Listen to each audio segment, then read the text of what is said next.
በጣም አመሰግናለሁ አርበኛ ሳሙኤል ባለድል የአማራ ፋኖ ብሔራዊ ኃይል ማዕከላዊ ኮማንድ አባል። እንግዲህ ማዕከላዊ ኮማንድ አባሉ ከተቋቋመ በኋላ በርካታ እንቅስቃሴዎች ያደረጋችሁ እንዳለ ይታወቃል። እንደው ለቃለ መጠይቁ ፈቃደኛ ስለሆንክ በጣም ነው ማመሰግነው። እስቲ ወቅታዊ የሆነውን ከግዳጅ አፈጻጸም ከስልጠና አንፃር ወቅታዊ ቁመናችሁ ምን ይመስላል? በምን ሁኔታ ላይ ነው ያላችሁ? አመሰግናለሁ መሳይ። እንግዲህ ወቅታዊ አቋማችን ወይም ወቅታዊ ሁኔታችን ምናልባት እንግዲህ ያለው የውጊያ እንቅስቃሴ እና የመሳሰለው ነገር በተለይ በጋው መጨረሻ አካባቢ ከነበረው ቀዝቀዝ ያለ ሁኔታ አሁን እየተቀላጠፈ እና እየሞቀ እየመጣ ያለበት ሁኔታ እንዳለ ይታወቃል። ከዛ በተጨማሪም ደግሞ አፋብኃም ከተመሰረተ ጊዜ ጀምሮ በአራቱም ነባር ድርጅቶች በነበሩት አካላት እንዲሁም መዋቅራት በርካታ ስልጠና በኮማንዶ ደረጃ በጎጃም፣ በሸዋ፣ በጎንደር፣ በወሎ እየተጧጧፈ ያለበት ሁኔታ እንዳለ ይታወቃልኝ። እንግዲህ መልክ ያለው ሀገር የሚረከብ ሰራዊት ነው። እንግዲህ ሁሌም ተደጋጋሚ እንደምንለው ሀገር የሚረከብ ሰራዊት ከመስራት አኳያ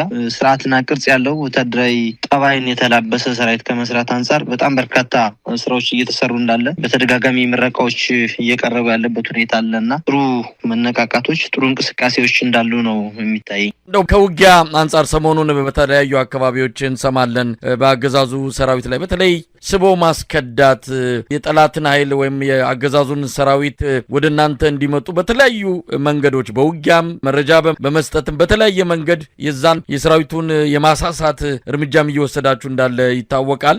በውጊያዎችም ረገድ እንደዚሁ በተለያዩ ቀጠናዎች እየተካሄዱ ነው። እስቲ ከውጊያ አንጻር ምን ላይ ነው ያላችሁ? ከውጊያ አንጻር እንግዲህ ቀጠናዎችን የማስለቀቅና በተለይ ደግሞ ራስፓልቱን የመቆጣጠር ወደ ዋና ዋና ከተሞችም እየዘለቁ እየገቡ የሚፈልገውን ኦፕሬሽን እየሰሩ መውጣት አይነት እንቅስቃሴዎች በጠንካራው አለ። እንግዲህ ብዙ ቦታዎች እንደሚታየው ከወሎም ከጎንደርም ሸዋም ደብረ ብርሃን ዙሪያ ጎንደር ዋና ከተማ ሆነ ደብረ ታቦር ዙሪያ ከተማዎችንም ጨምሮ ሌሎችም ጎጃም አካባቢም እንዳለው ሁሉም ቦታ ላይ በጣም ሰፊ የሆኑ ማጥቃቶች ይሰነዘራሉ። በዚህም በርካታ የቡድን መሳሪያዎች ጭምር መኪናዎች ጭምር እንግዲህ አንዳንዶቹ ለሚዲያም ጭምር የደረሱበት ሁኔታ ስለሚኖር በርካታ ስራዎች ይሰራሉ። ጠላትም ይደመሰሳል። በተለይ ከስቦ ከማስከዳት እና ኃይሉን ከማሳሳት አኳያ አድማ ብተናው ኦልሬዲ እያለቀ ያለበት ሁኔታ ነው ያለው።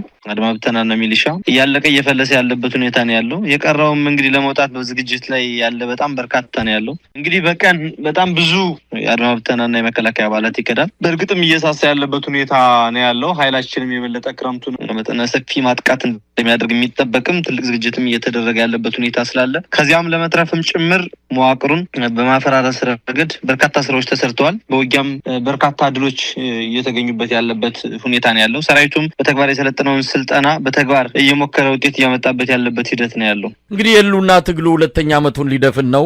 ምን ለውጥ እያየን ያለ ነው? ምናልባት ከቀደመው የተሻለ ውጤት እየተገኘ ነው ወይስ እንደው ባለበት እርግጥ አይነት ሂደት ውስጥ ነው ያለ ነው? 2 ዓመት በብዙ መልኩ በስልጠናም በውጊያም ብዙ ልምድ ያገኛችሁበት ተሰሚነታችሁም ከፍ ያለበት በምዕራባውያን ዓለም አቀፉ ዲፕሎማሲም ደረጃ ከዚህ ቀደም ስማችሁን እንኳን በደንብ ለመጥራት የማይፈልጉ አካላት አሁን በስም ጠርተው አስተዋጽኦአችሁን ተረድተው ሚናችሁን ተረድተው ጥሪ እያደረጉ ያሉበት ሁኔታ ነውና 2 ዓመት ሊደፈን ነው። እንደው ምን ለውጥ እያየን? እንግዲህ በዚህ 2 ዓመት ሂደት ውስጥ በተለይ ወደ አሁኑ አካባቢ የመጡ ያሉት ለውጦች በርካታ ለውጦች አሉ። ከመጀመሪያው እንግዲህ አሁን ህልው ሆኖ ዓለም አቀፉን ማህበረሰብም ጭምር አሳምኖ የተደራጀ ጠንካራ ኃይል እንዳለ ይሁንታ ሰጥቶ የተለያዩ ጥያቄዎችን እንዲያቀርብም ጭምር ያደረገው በርካታ ስራዎችን መስራት ይጠበቅ ነበር። ጠላትን መምታት፣ ማፍረስ፣ ራስን ማደራጀት፣ የመንግስትነት ቅርጽን እየያዙ መምጣት ያስፈልግ ነበረ። እንግዲህ በዚህ 2 ዓመት የትግል ሂደት ውስጥ እየተሰራ የመጣው በርካታ ውጣ ውረዶች መሀሉ ነው። መጀመሪያ በተበታተነ መንገድ ሁሉም በየአቅጣጫው በስሜት የወጣ ኃይል እንደመሆኑ መጠን አሁን ወደ አንድ ቅርጽ ወደ አንድ መዋቅር መጥቶ አንድ አታጋይ ድርጅት ሆኖ መምጣትና ለህዝቡም ተስፋ የመንግስትነትም ጠባይ ይዞ የመምጣት ሁኔታዎች አሉና አሁንም ካለቀው ከአማራ ፋኖ ብሔራዊ ኃይል ምስረታም ጭምር ጨምሮ በጣም በርካታ ኃይልን የሰብስቦ ያደራጀ መንግስታዊ ቅርጽን እየያዘ የመጣ ያለ ድርጅት እንደመሆኑ መጠን ዓለም አቀፉ ማህበረሰብ ላይ ትልቅ እውቅናም ትኩረትም ያገኘ ተስፋም የተጣለበት ሆኗል። እንግዲህ ህዝቡ የአማራን አንድነት፣ አንድ አደረጃጀት፣ አንድ የመታገያ ሀሳብ፣ አንድ የመታገያ ድርጅት እንዲኖር ከፍተኛ ጫናና ጥያቄዎችን ሲያቀርብ ቆይቷል። ከዚያም አኳያ ጥያቄውም ተገቢም አስፈላጊም ጭምር ስለሆነ ያን ጥያቄ ሊመልስ የሚችል ድርጅት ተመስርቶ መጥቷል። ዓለም አቀፉ ማህበረሰብ ትኩረት የሳበ ድርጅት ሆኗል። እንዲሁም ደግሞ ፋኖ ኢትዮጵያ ምድር ውስጥ እየታገለ ያለ ሚዛን አስጠባቂ ጠንካራ ኃይል መሆኑን የተረዱ የዓለም አቀፍ ማህበረሰብ ትኩረት ሰጠው በርካታ ጥያቄዎችንም ተስፋዎችንም ጥለው ያለበት ሁኔታ እንዳለና የመንግስትን ጠባይ ከመያዙ ጠንካራ የታጋይ ድርጅት የሆነ ከመምጣቱም አኳያ ከተለያዩ ሀገራትም ዲፕሎማሲዎችንም ጭምር የመስራት እድሎች ተመቻችተው እየተሰሩ ያለበት ሁኔታ ነው ያለው። በጥቅሉ በዚህ 2 ዓመት ከነበረው ወደ አሁኑ ጥሩ የትግል ቅርጽ ይዞ ለህዝቡም ተስፋ ሊሆን የሚችል መዋቅር እየተሰራ የመጣበት የትግል እድገት እንዳለ ነው የምንረዳው ከወታደራዊ እድገቱ ባለፈ። እንግዲህ አርበኛ ሳሙኤል በአንጻሩ በአገዛዙ በኩል ያለውን ሁኔታ ወይም ደግሞ ትርክት ከናንተ አንጻር ለህብረተሰቡ እየቀረበ ያለውን መረጃ ነው ድል በድሎኝ ያለው ነው እያለ ያለው ስጋቱ አልፏል። አብይ አህመድ በቅርቡም በሰጠው አንድ መግለጫ ላይ በህዝባዊ መድረክ ሰብስቦ ያንን አደጋ ያንን ስጋት ተሻግረናል ሲልም ገልጾታል። ባለፈውም እንደዚሁ የፊልድ ማርሻሉን መግለጫ ሰምተናል። 90% የሚሆነው የፋኖ ኃይል ተደምስሷል። 10% የሚሆነው በተለያዩ የገዳማት ውስጥ እንደዚሁም እኛ በማንደርስባቸው አካባቢዎች ዝም ብሎ እየተርመሰመሰ ያለ ኃይል እንጂ ይህን ያህል ስጋት የሚፈጥር አይደለም፣ እንለቅመዋለን እሱንም ብለዋል። በክልሉ 265 ወረዳዎች 263ቱን በመንግስት ቁጥጥር ስር ሆኖ ብልጽግና ያለ ኮሽታ እያስተዳደረ ይገኛል የሚል ነው። በአጠቃላይ የሚደረገው በሚዲያዎች ገዝፎ የሚሰማው ነገር የናንተ አቅም ማጣት ወይም የናንተ ምንም አይነት ሚና አለመኖርን ያገዛዙን የአብይ አህመድ አስተዳደርን ግን ከዕለት ወደ ዕለት እየተጠናከረ መምጣትን የሚያሳዩ ነገሮች ነው ምን ሰማው። መሬት ላይ ያለው ነገር ምንድን ነው? ሚሉሽን በሰማሽ ገበያ ባልወጣሽ የሚባል የአባቶቻችን ተረት አለ። ይሄ የሚባለው ለማን ነው? ምናልባት ለሚዲያው ወይም መሬት ላይ ለሌለው ከሆነ በትክክል ሊሆን ይችላል። ከዚያ ውጭ ግን አማራ ህዝብ እውነቱን ያውቃል። ማኔት ላይ እንዳለ ምን እንደሚሰራ ያውቃል። ያም ብቻም ሳይሆን እንደው 90-80%ም ይበለው 50% ይበለው 40% ይበለው 10% በውኑ ያ ቢሆን ጎንደር ከተማ ላይ ውጊያ ማድረግ የሚችል ኃይል ይኖር ነበር ወይ? ከጎንደር ባህር ዳር መንቀሳቀስ ይቸገር ነበር ወይ? ፍኖተ ሰላም ዙሪያ ውጊያ ማድረግ ይቻል ነበር ወይ? ደሴ፣ ደብረ ብርሃን እንዲሁም ራያ፣ ወልዲያ ውጊያ ማድረግ ይቻል ነበር ወይ እንደሚለው ቢሆን ኑሮ ነገር ግን ምናልባት የሚያደናግረው ላይ ያደናግራል። ከዚያ ውጭ ግን ፋኖ በመጀመሪያውም ጊዜ ይዞት እንደነበረው 90% የሚሆነውን የአማራን ምድር ተቆጣጥሮ እያስተዳደረ አስተዳደር መስርቶም እየሰራ ያለበት ሁኔታ እንዳለ ነው ያለው። ምናልባት አገዛዙ ኃይል የተመረጡ አንዳንድ ቀበሌዎች ከአንድ ወረዳ ላይ ይዞ የተቀመጠበት ሁኔታ ሊኖር ይችላል። በወጣ በገባ ቁጥር እየተመታ እየተማረከ ኃይሉም እየፈረሰ ያለበት ሁኔታ ነው ያለው። ምናልባት እንግዲህ ሰው ያለውን ነው የሚወረውረው። ብዙ ነገሮችን ወርውሯል። ድሮን ተጠቅሟል። ኃይል አሰማርቷል። ያለውን ጠንካራ የሚለውን ኃይል አማራ ምድር ላይ አሰማርቷል። ግን አልቻለም። እንግዲህ እየመጣ ያለው ወቅት ማስጊ ስለሆነ የቀረው መወርወር የሚችለው ምላስ ነው። እሱንም ሊያስተጋቡ በሚችሉት ኃይሎች በኩል እያስተጋባ ያለበት ሁኔታ ነው ያለው። ከዚህ በኋላ እየጠነከረ የመጣ ያለው ኃይል ከአሁን በፊት ከነበረው የማጥቃት መንፈስ በጠነከረ መንገድ የሚያጠቃ እንደውም ለራሱ ትልቅ ስጋት የሚሆንበት እንዲሁም ተስፋም ሊያሳጠው የሚችል እንጂ ስጋቱ ያለፈበት ሁኔታ አይደለም ያለው። እንደሚለውም ልክ በዚህ ልክም አይደለም። ምክንያቱም መሬት ላይ ያለውን የአማራ ህዝብ የትኛውንም ጠይቀህም ገለልተኛ የሆኑ አካላትንም ጭምር በእርግጥ ከፋኖነት ገለልተኛ የሆነ አማራ ይኖራል ብዬ ባላስብም ማጣራት የሚቻልበት ሁኔታ ስላለ የት ላይ ማን እንዳለ የታወቀ ስለሆነ መቼ ምን ማድረግ እንዳለብንም ስለምናውቅ እንደዚህ አይነት ንግግሮችን አፍ የምናዘጋበት ተግባሮችን በመስራት እናሳያለን። እያሳየንም ጭምር ነው ያለ ነው። ምናልባት አርበኛ ሳሙኤል እንግዲህ ይሄ በተለይ የአገኘው ተሻገር የተመስገን ጥሩነህ በጎንደር ባህር ዳር መመላለስ በብዛት ብዙ ጊዜ ነው የሄዱት። ይሄ የፋሲል ግንብን ምናልባትም በዚች 2-3 ወር ውስጥ ከ10 ጊዜ በላይ ነው እየተጎበኘ ያለው በነ ተመስገንና በነ ፌዴራል ባለስልጣናት። ይሄ በዋናነት የተፈለገው ጎንደር ላይ አቅም አለን፣ ጎንደር ላይ የኛ አገዛዙ የመንግስት መዋቅር ነው አቅም ኖሮት ስራውን እየሰራ ያለው የሚል መልእክትም ለማስተላለፍ ነው። ይሄ ህብረተሰቡም እየተረዳው እንዳለ በእርግጥ እናውቃለን። በቅርቡም እናንተም ጎንደር ከተማ ዘልቃችሁ የአገዛዙን የተለያዩ ፕሮግራሞችን እንዲቀለበስና እንዲሰረዝ ያደረጋችሁበትንም እናስታውሳለን። ነገር ግን እንደው በአጠቃላይ የእናንተን የ2 ዓመት ግስጋሴ እንደው ድምር ውጤቱን ስታሰሉት ይሄን ድል አግኝተናል፣ በዚህ መልኩ የሚመነዘር ውጤት አለን ብላችሁ የምትገልጹት ነገር አለ ወይ? አዎ፣ አይ እንግዲህ አገዛዙ ያሉት አመራሮች በተደጋጋሚ የሚመጡበት ሁኔታ ጎንደር ላይ ተፈልጎ ነው የሚለው እንግዲህ አለው ብሎ ማሳየት የሚያስፈልጋል። በእነሱ ሀሳብ አለን አልጠፋንም በእኛ እጅ ነው የሚል በተለይ ደግሞ የዓለም አቀፉ ማህበረሰብ አሁን ጫናው እየጠነከረ አደረጃጀቱ እየተስተካከለ በመጣ ቁጥር እነኚህን ነገሮች ባላንስ ሊያደርግ የሚችል ስራ መስራት አለብን ብለው ዋጋ እየከፈሉ በርካታ ኃይል ኮማንዶ ኃይል አየር ኃይል የመሳሰሉትን ሙሉ እየደረደሩ በርካታ ፕሮግራሞችን ለማድረግ ወደ ጎንደር ከተማ ሁሉ የሚመጡበት ሁኔታ አለ። ሰራዊታችን በተደጋጋሚ እየገባ ማጥቃትም እየሰነዘረ የሚመታውንም ኃይልም እየመታም እየማረከም ፕሮግራሞችን የሚያጥፍበት ሁኔታ አለ። አስፈላጊ ሆኖ ሲገኝ ትርጉም የሌለው ነገር ሲሆን ደግሞ ምናልባት የማይገባበትም ሁኔታ ይኖራል። በየትኛውም ጊዜና ሰዓት በፈለግነው ጊዜ የፈለግነውን ነገር ለማድረግ ገብተን ስራ መስራት ግን እንችላለን። ያን አስቻይ ሁኔታ እንዳለ በተደጋጋሚ ያሳየንበት ሁኔታ አለ። ከዛ ውጪ ትግሉ ሲጀመር እንደሚታወቅ ነው በተደራጀ ሰራዊት በተደራጀ ኃይል አይደለም የተጀመረ። ይሄን ማንንም ያውቀዋል። ስለዚህ አደረጃጀቶችን እያስተካከሉ መምጣት እዝ ሲባል ሙሉ እዝ የተሟላ ያልሆነበት ሁኔታ ነበር። ያንስ ለማስተካከልና ለማሟላት የሚሰራው ስራ ቀላል አይደለም። በተለይ ደግሞ ባልሰለጠነ መንገድ ቁጭት ብቻ ወልዶት የወጣውን ኃይል በአንድ ሐሳብ በአንድ መስመር አስተካክሎ ማሰለፍ ቀላል ስራ አይደለም። ያኔ ማስተካከል ቅርጽ የማያሳዝና መዋቅሩን በሚገባ እያስተካከሉ እያሰለጠኑም እያደራጁ ኃይል ደግሞ ያለ ማስቀረት በተንቀሳቀሰ ጊዜ እየሰበሩ እየመቱ ቀጠናን እያሰፉ መቆየት አስፈላጊ ነበረ። ያን ስናደርግ ቆይተናል። ከዚህ በኋላ የሚቀሩ የተወሰኑ ስራዎች ይኖሩናል። ምናልባት እንግዲህ የቀጣዩን ክረምት ተጠቅመን የምናጠናቀቃቸው የእስካሁኑ የልፋት ውጤቶች በፍሬ የሚታዩበት የስራ ጊዜ እየቀረበ ያለበት ሁኔታ አለ። ለዚያ ደግሞ በቂ ዝግጅቶችን ስናደርግ ቆይተናል። ያ ዝግጅት ያ ስልጠና የራስን የማደራጀት ስራ የሚቆጠር አንድ ፍሬ እንደሆነ እናስባለን። እንግዲህ አርበኛ ሳሙኤል ምናልባት ጎንደርን እንሞሽራት የሚል በአብይ አህመድ የተቀረጸ ፕሮጀክት ታዬ አጽቀሥላሴ እናገኘው ተሻገር እነ ተመስገን ጥሩነህ በበላይነት የያዙበት እንዲሁም የተለያዩ ባለሀብቶች በገንዘብ ድጋፍም ጭምር የተሳተፉበት አንድ ትልቅ በቅርቡም ቴሌቶን ገቢ ማሰባሰቢያ ዝግጅት ተካሂዷል። ጎንደርን ነጥሎ መሞሸር የሚለው በአጠቃላይ በፋኖ የመጣበትን ጥቃትና ስጋት በተወሰነ ደረጃ የአማራን አንድነት በማፍረስ ልዩነት ይፈጥርልኛል ብሎ የጀመረው ፕሮጀክት እንደሆነ ይነገራል። እናንተ ጎንደርን ያላችሁት ጎንደር ለብቻዋ የምትሞሸርበት ምክንያቱን በተመለከተ በተለያየ ጊዜም ዝግጅት አቅርበን ሰዎችን አነጋግረን ህብረተሰቡ ግንዛቤ እንዲያገኝ አድርገናል። እንዴት ነው የምትረዱት? አሁንም ጎንደርን እንሞሽራት ፕሮጀክት እየተካሄደ ነው፣ አልቆመም። በተለያየ መልኩ ህዝቡን የማደንዘዝ የማደናገር ፕሮጀክት እንደሆነ እየታወቀም ቀጥሏል። ምን ማለት ይቻላል? አዎ እንደዚህ አይነት እንቅስቃሴዎች በሰፊው እየተሰሩ ነው። ከዚያ ባለፈም በሚዲያም ጭምር የክልልነት ጥያቄዎችን ጭምር የማስነሳት እንቅስቃሴዎች እንዳሉ የምናይበት ሁኔታ አለ።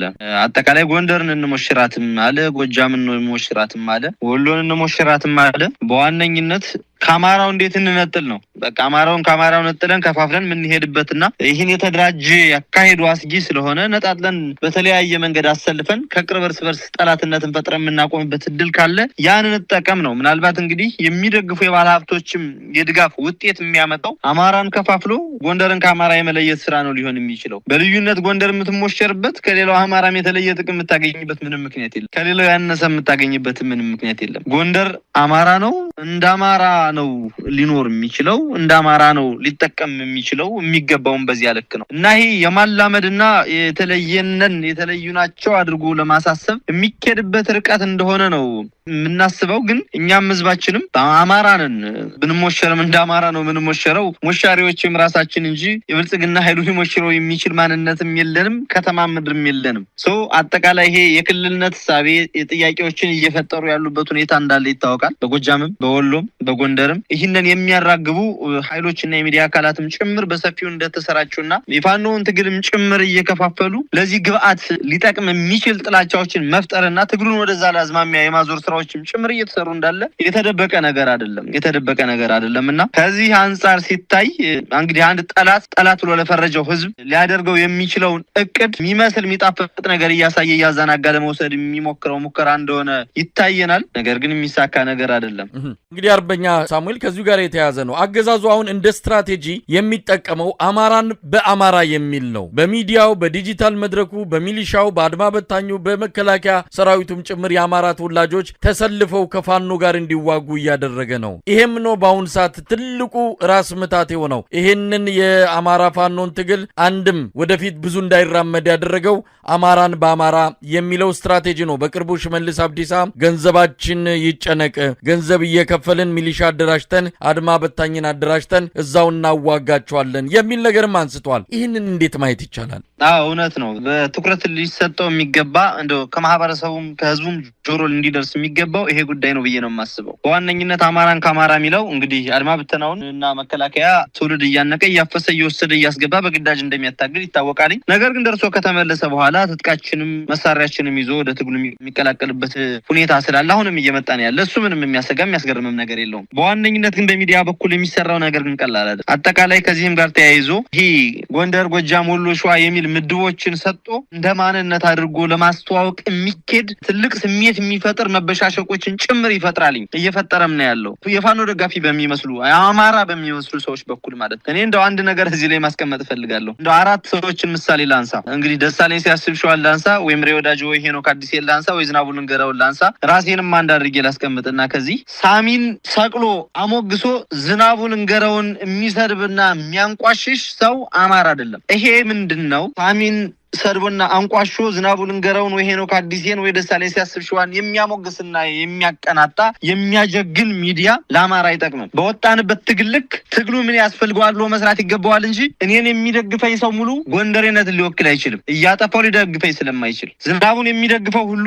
ጎጃሜነትን ሊወክል አይችልም። ምክንያቱም ባጠፋውና ባለመው ልክ ነው መመዘን የሚችልበት ሰው። እናም ትግሉ ይመዝነው ለትግሉ በሚጠቅመው ለአማራ በሚጠቅመው ለወጣንበት ነገር በሚጠቅም መንገድ ሳይሆን እርስ በርስ በፉክክር ውስጥ ይህንን የፋኖነት አሰላለፍን ተጠቅሞ ጭራሽ ሀገር እሰራለሁ ብሎ የወጣውን ኃይል ለመክፈል እየተንቀሳቀሰ ያለ ኃይል አለ። ይሄ አማራ አይደለም፣ በትግሉ ውስጥም የለበትም። ቡድንተኛ ከሆነ የብልጽግና ተከፋይ ነው ወይም የጸረ አማራ ተከፋይ ነው። ይህንን በእርግጠኝነት ነው መናገር የምችለው። ምክንያቱም ውጤቱ ምንድን ነው? ጎጃምን ከጎንደር፣ ጎንደርን ከወሎ፣ ወሎን ከሸዋ አንዱ ህዝብ ሊለይ የሚችል ቡድን ካለ ይሄ ተከፋይ ነው። ለሁሉም ህዝብ እንዲደርስ እፈልጋለሁ ይህን መልዕክት። አንድ አድርጎ ሊያታግል የሚችል ገፊ ሀሳብ የሚያቀርብ ካለ ያ በትክክል አማራ ነው። ስለዚህ ገንዘብ በጅተናል ብሏል። አዎ ለእንደነዚህ አይነት ሰዎች በጅቷል። ጎጃም ነኝ ብሎ እየሞገተ ሌላውን የሚያጥረገርግ ከሆነ፣ ጎንደር ነኝ ብሎ እየሞገተ ሌላውን የሚያጥረገርግ ከሆነ፣ ወሎ ሸዋ ነኝ እያለ ሌላውን የሚያጥረገርግ ከሆነ፣ ታጋዮችን በልዩነት ነጥሎ የሚሰድብና የሚያራክስ ከሆነ በፍጹም ወንድሞቼ ሲሰደቡ ይከፋኛል እንጂ አልደሰትም። ምክንያቱም እኔ ትግሉ ውስጥ አለው ብዬ ስለማስብ። ስለዚህ ትግሉ ውስጥ ያሉ ወንድሞችን እንደዚህ ማድረግና አጠቃላይ አሁን ብልጽግና አስቦ ቅድም አንስተነዋል ጎንደር እንሞሽር የሚለው ነገ ጎጃም እንሞሽር ይላል። ለእንደዚህ ሙሽራነት የሚያዘጋጁ ኃይሎች ናቸው። እነዚህ ተከፋዮች ናቸው። ከነዚህ ሰዎች ራሱን መጠበቅ ይገባዋል የሚል ሀሳብ አለኝ። ይህ በተለይ በሚዲያ በኩል የተደራጀ የዲጂታል ሚዲያው አካል የሚሰራው ስራ በህዝቡ አእምሮ ላይ በትውልዱ አእምሮ ላይ ለመጣል የሚጣደፍበት እንቅስቃሴ ቀላል አይደለምና ያንን በትኩረት ማየትና በበሰለ መንገድ ተረድቶ ይሄ ሀሳብ ይሄ ግንዛቤ የሚፈጠረው ግንዛቤ ይሄ አንጃ ማንን ይጠቅማል ብሎ መመዘን ይገባል። ማይጠቅም ከሆነ አሞገሰኝ አደነቀኝ አያስፈልግም። ይሄ እንደዚህ አይነት ሀሳብ እንደዚህ አይነት የሚዲያ ሽሚያ እና ይሄ ነጎዳ አስፈላጊ አይደለም። ይሄንን ጥሎ የሚያልፍ ሀሳብ ያስፈልጋል ብዬ አስባለሁ፣ በህዝባችንም በታጋዩም በኩል ማለት ነው። እንደው አርበኛ ሳሙኤል ከዚሁ ጋር የተያዘ ነው። ሰሞኑን የኦሮሞ ብልጽግና አመራር አባል የነበረው የቀድሞ የሰላም ሚኒስትር ዴታ አቶ ታዬ ደንደአ በጣም አስደንጋጭ የሆነ በአሁኑ ሰዓት መነጋገሪያ የሆነ በተለይ ከአማራ ማህበረሰብ ጋር የተያዘ አንድ ትልቅ መረጃ ማስረጃ ይፋ አድርጓል። የአማራን ህዝብ አጠፋለሁ ነው ያለው አብይ አህመድ። ይሄንን ከዚህ ቀደምም በተለያየ መልኩ እኛም አንስተነዋል። በእኛም በግሌ ምንም የሰማሁት የተለያዩ ጓደኞቼንም እንደዚሁ የደረሳቸው መረጃ ነው፣ ከአንደበቱ የሰማነው ነው። አሁን ትልቅ መነጋገሪያ ሆኗል። ይሄ የሆነ ግን በአሁኑ ሰዓት ለአብይ አህመድ በሜንስትሪም በዋናው ሚዲያ በዲጂታል ሚዲያውም በሰራዊቱም በሁሉም በትርክቱ ውስጥም ፊት መሪ ሆነው አብይን አህመድ ዙሪያውን ከበው እየተከላከሉለትና እየጠበቁ ያሉት የአማራ ተወላጆች ናቸው። እውነት ለመናገር ይሄ ሐቁ ፊት ለፊት መነገር አለበት። በየትኛውም መስክ ቢኬድ አብይ አህመድን ዙሪያውን ከበው የአማራን ህዝብ ስቃይ ውስጥ እየከተቱ ያሉት የሱን የጥፋት አጀንዳ እያራመዱ ያሉት የአማራ ልጆች ናቸው። ይህንን ስታስብ ምን ይሰማል? እንደው በዚህ አጋጣሚ ታዬ ደንደአ ያነሳውስ ስጋት ለአማራ ህዝብ ትልቅ ስጋት ነው። እንደው በቀላሉ መታየት አለበት። እነዚህን ሁለት ነገሮችን ምን ትላለህ? እንግዲህ መቼም ከፈረሱ አፍ መስማቱ ካልሆነ በተቀረ በተደጋጋሚ ሲነገር የነበረ ነው። ይሄ ስጋትም ነው ይሄን ትግል የቀሰቀሰው ይሄ ስጋት ነው። ይሄ ስጋት ቀስቅሶት ወጥቶ ምናልባት ብንነግረው አልሰማ ያለና እንግዲህ ወደሽ ከተደፋሽ ቢረግጡሽ አይከፋሽ አይነት ነገር ህይወትን የሚገፉ አካላት አሉ። አማራ ናቸው።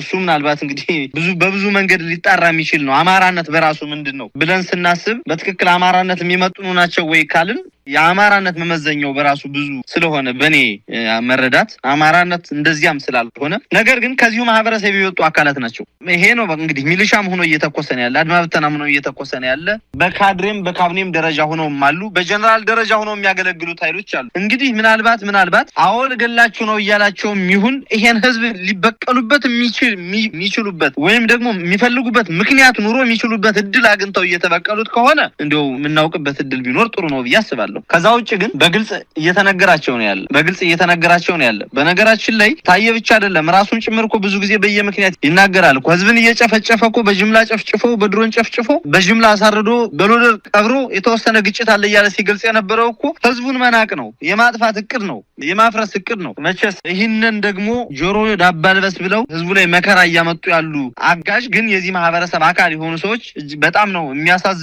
ነገር ግን ዋጋቸውን ህዝቡም ጊዜም እኛም መክፈላችን አይቀርም ላደረሱብን ለሚያደርሱብንም ጭምር። ለዚህ ቢገባቸው ገብቷቸው የሚወጡበትና እንደው ህዝባቸውን የሚክሱበትን እድል ቢያመቻቹና ወደዚሁ ትግል ቢቀላቀሉ ያን እድል ለማመቻቸት ድርጅታችንም ታጋዩም ዝግጁ ነው። ያን የማያደርጉ ከሆነ ግን ትግሉም አይቆምም፣ ማሸነፋችንም አይቀርም፣ ዋጋ መክፈላቸውም አይቀርም፣ ማንም ደግሞ ያድናቸውም ጭምር። እንደው በመጨረሻ አርበኛ ሳሙኤል ምን መልእክት አለ? ትግሉ አሁን ከደረሰበት ሀገሪቱ ካለችበት አጠቃላይ ቀውስ አንጻር እንደው ምን ይጠበቃል? መቼም መረጃዎችን ትሰማላችሁ። ሀገሪቱ በአደገኛ ሁኔታ ላይ ነው ያለችው። በኢኮኖሚው፣ በማህበራዊው፣ በሁሉ መስክ በከፍተኛ የሉና አደጋ ውስጥ እንዳለች ዓለም አቀፍ ሪፖርቶችም እያሳዩ ነው። ከአፍሪካ በኑሮ ውድነት አንደኛ እንደሆነች ሪፖርቶች አመላክተዋል። በጣም አደገኛ ሁኔታ ውስጥ ነው ያለው። አብይ አህመድ የተለያዩ የህብረተሰብ ክፍሎችን እየጠራ ሙገሳና ውዳሴ ከመስማት ባለፈ ለሀገሪቱ ችግር እንጂ መፍትሄ ሊያስገኝ የሚችል ኃይል አልሆነም። ስለዚህ ምን መልእክት አላችሁ? እናንተ እንደ አንድ ተስፋ እየተጠበቃችሁ ነው። በአማራ ህዝብ ብቻ ሳይሆን በሌላውም የኢትዮጵያ ህብረተሰብ ክፍል በፋኖ የሚመጣውን ትግል እንደ አንድ የነጻነት መንገድ እየተመለከተው ያለ እንደሆነ እየሰማን ነው። ምን ማለት ይቻላል? እንግዲህ ኑሮ ውድነት የምንበለው የሰላም እጦት የምንበለው በጣም በሰፊው ሀገሪቱ ላይ እየተጧጧፈ ያለበት ሁኔታ ነው ያለው። ይሄ መቀልበስ አለበት። ሰላም መምጣት አለበት። ሀገር መረጋጋት አለባት። ምቹ ኢኮኖሚ ያስፈልጋል። ወጦ መግባት የሚችል መኖር የተፈቀደለት ማህበረሰብ እንዲኖር ይገባል። ያን አላገኘንም። ያገኘንበት ሁኔታ የለም። ይሄ ነገር ሊቀለበስ የሚችለው አንድ የከስር መሰረቱ ይህን ስርዓት ነቅሎ በመጣል ብቻና ብቻ ነው። ይሄ ከሆነ ደግሞ የትኛውም አካል የትኛውም የማህበረሰብ ክፍል የዚህ ሁሉ ጉዳይ ሰለባ የሆነ ኃይል በሙሉ ይሄንን ስርዓት ለመንቀል መዘጋጀት አለበት። ጥሩ ጅምሮች አሉ። በደቡብ ኢትዮጵያ፣ በሶማሌ፣ በአፋር፣ በኦሮሚያ፣ በወለጋ ጥሩ ጅምሮች አሉ። ጥሩ እንቅስቃሴዎች አሉ። በአማራም ብቻም ሳይሆን ይህን ነገር ሁሉም የዚህ ትግል አካል የሚሆንበትንና ወደ ትግሉ አጋዥ ሆኖ በቻለው ሁሉ ገብቶ ስራ የሚሰራበት ሁኔታ መፈጠር ይኖርበታል ብዬ አስባለሁ። ከዚህ በተጨማሪ ግን ይሄን የክረምት ወር በአግባቡ መጠቀም መቻል አለብን። የክረምት ወራቶችን በሚገባ ብዙ ስራዎች መሰራት እንዳለባቸው እንዲሁም ደግሞ ትልቅ ዝግጅቶችም ሲደረጉ የከረሙበት ሁኔታም እንዳለ ይታወቃል። የሚሰሩ ጠንከር ያሉ ኦፕሬሽኖች ጠላትን የማጽዳት ስራዎች ይኖራሉ። ለዚህ ህዝቡ በስነ ልቦናም በትጥቅም በስንቅም በየትኛውም ድጋፍ ራሱን ማዘጋጀት ይኖርበታል። ከዚህ በኋላ ለባንዳ የሚራራ ይኖረናል ብለን አናምንም። ስለዚህ በባንዳነት ሊሳተፍ የሚችል የትኛውም ኃይል ከየትኛውም የባንዳነት እንቅስቃሴ መቆጠብ ይገባዋል። የባንዳነት አካል የሆነው ሚሊሻ፣ አድማ ብተና፣ መከላከያ እነኚህ ኃይሎች አሁን ከሚያደርጉት የባንዳነት ሀገርን ህዝብን የማጥፋት ስራቸው መቆጠብ ብቻ ሳይሆን ራሳቸውን ለማዳንም ጭምር መሳሪያቸውን እየያዙ የታጠቁትን ትጥቅ እየያዙ ባይችሉም ሳይዙ ወደ ያገኙበት የፋኖ አደረጃጀት ራሳቸውን ለማዳን መሸሽ ይኖርባቸዋል። ይሄ ወቅት ስር ነቀል ማጥቃት የምናደርግበት ወቅት እንደመሆኑ መጠን ከዚህ ጥፋት ራሳቸውን ማዳን ይኖርባቸዋል። ምክንያቱም መኖር አለብን፣ ህዝባችን መኖር አለበት። በግልጽ ተናግሯል። አጠፋቸዋለሁ፣ እያፈረስኳቸው ነው ብሏል። መፍረስ አንፈልግም፣ መጥፋት አንፈልግም። ለዛም ተደራጅተናል። ይሄን ወቅት ተጠቅመን የከረምንበትን የቆየንበትን የረዥም ጊዜ ዝግጅት በሙሉ ወደ ማጥቃት ዘመቻ መግባታችን ስለማይቀር ለዚህ የትኛውም ኃይል ራሱን ማዘጋጀት እንዲኖርበትና ወደ ፋኖ እየተካተተ ለዚህ ዘመቻ ትምሪት እየተቀበለ ወደ ትግበራ የሚሄድበት ሁኔታ መፈጠር አለበት። ማህበረሰቡም ራሱን በዚህ እንዲያዘጋጅ፣ በዚያው ውስጥ ያሉ አካላትም እየወጡ ሰራዊታችን እንዲቀላቀሉ ወደ ቤተሰቦቻቸው የመሄድና ራሳቸውንም ህይወታቸውንም የማትረፍ እድል ስለሚኖራቸው ቀድመው ይህንን ከማጥቃት በፊት እንዲያደርጉ ጥሪ ማቅረብ እፈልጋለሁኝ። አመሰግናለሁ። በጣም ነው ማመሰግነው። አርበኛ ሳሙኤል ባለድል የአማራ ፋኖ ብሔራዊ ኃይል የማዕከላዊ ኮማንድ አባል፣ እግዜር ይስጥልኝ። መልካም ጊዜ።